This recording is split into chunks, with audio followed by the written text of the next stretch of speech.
Donald Trump's administration creates fears, confusion, and challenges for refugees who come to the United States in search of a better, safer life. Meredith Welch is executive director of Worcester Refugee Assistance Project that helps Burmese refugees in Worcester. People don't understand exactly what's going on, the whats and the whys and the hows of what the executive orders actually mean, and when they will take place, and when they will go into effect. And when they do go into effect, what does that mean for day-to-day life? Because of life-threatening situations they have seen in their home countries, most refugees naturally feel unsafe and insecure.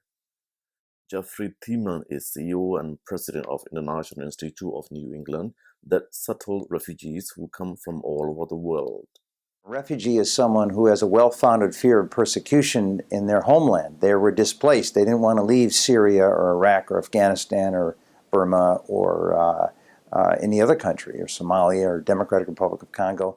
Refugees arrive in the U.S. after harrowing journeys and often years in refugee camps.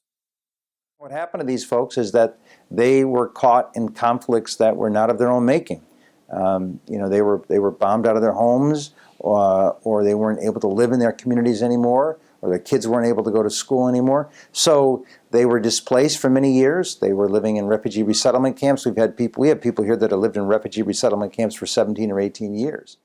Thiemann says the rhetoric that refugees take jobs from Americans is wrong.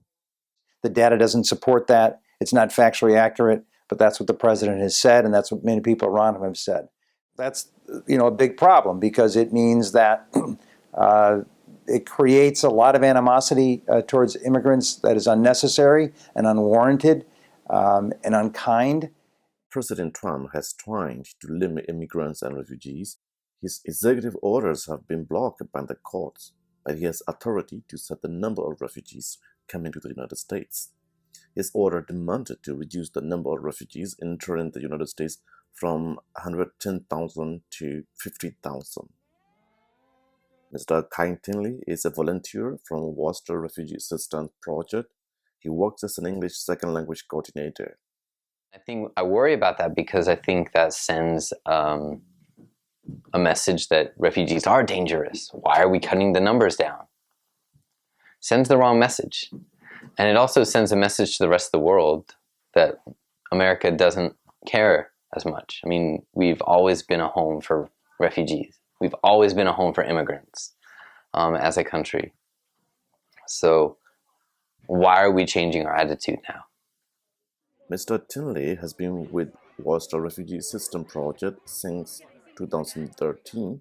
He works as a high school history teacher during the daytime and comes to Worcester Refugee Assistance Project 3 days a week in the evening to help refugee parents and children with their English. I think this idea of protect America first, I think one of the ways we do that is by continuing to work with the world, continuing to welcome people who don't have a home, who don't have a country to go to. Come here. Join us. How can President Trump's policy affect the entry of Burmese refugees who are preparing to come and settle in the United States? There are some families here who still have family members in Thailand or in Malaysia, and they are hoping that they can come and join. I don't know how long it will be until some of those families are reunited. Mr. Tinley also said he's concerned over the negative attitude and behavior toward the refugees by the American public. Two things are a worry for me, and it's about how the administration and the attitude of America towards people who come from outside. And that includes refugees and immigrants. Because I hear in the news people shouting, "Go back to your country, go home. You're not welcome here." Greta Weller is Director of Intercultural Ministries of the Emmanuel Gospel Center. He said he's concerned about the rising attitude of some people under President Trump. With the Trump administration, America's become very polarized around issues of refugees and kind of the other the culturally other, the religiously other. And so about, 40 to 50% of refugees coming in now are from Muslim background.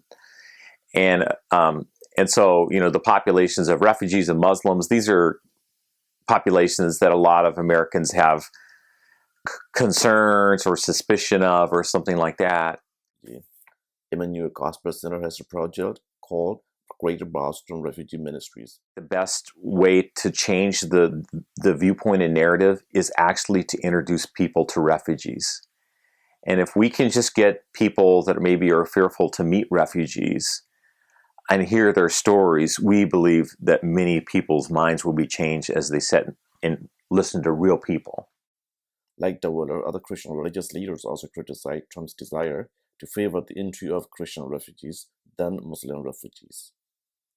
Pastor Tole Kruer is coordinator of Greater Boston Refugee Ministry. When war comes and people flee, their religion is not, whether you're Christian or Muslim, everybody suffers the same way. So you cannot be discriminated against because of your religion. So granting preferential treatment to Muslim or granting preferential treatment to Christians, I think is not the best policy. Pastor Kruer is from Liberia and came to the United States as a refugee 20 years ago after his life was threatened. That it plays right into the narrative of like ISIS, for example, where they can say, see, the West hates us and the American president hates us. They're preferring Christians over Muslims, and it just plays right into the hands. So we feel like this kind of policy is very counterproductive, and will not be, fruitful.